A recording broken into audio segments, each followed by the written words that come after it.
having an area of approximately 1,000 square meters, showcases an elevated stage where nightly programs are held, a Christmas tree, hanging Christmas lights, and Christmas booths where food and other items are being sold to the public. Otra vez, el entry del Barangay Ayala.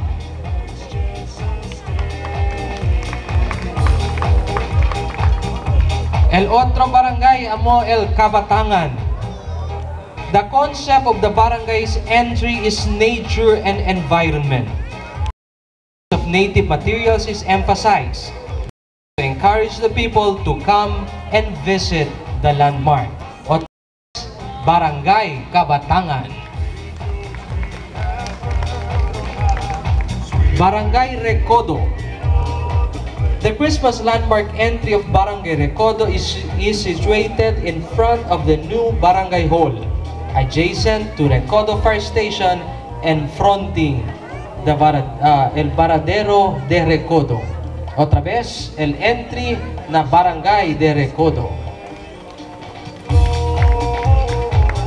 The Christmas landmark of Barangay Santa Maria is located on a 750 square meter lot at the entrance of the barangay, adjacent to the Edwin Andrews Air Base to the west and Centro Pastoral concrete fence to the east.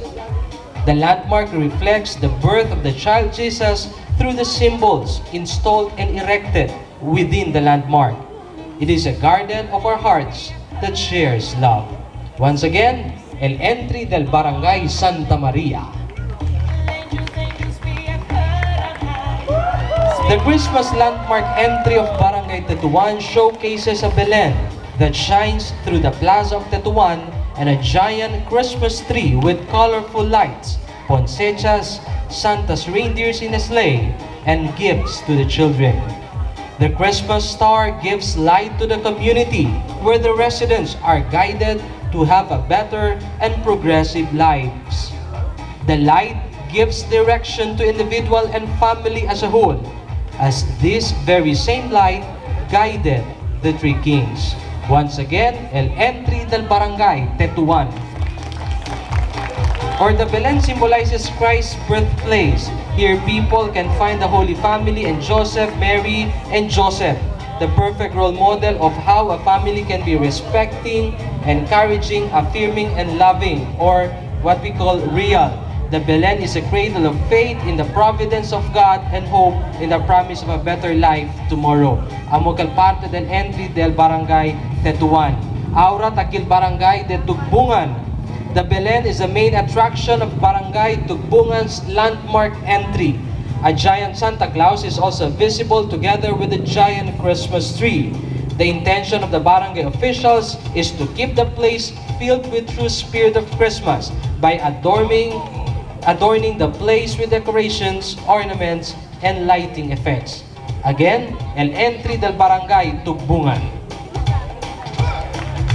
Y por último, el Barangay de Tumaga.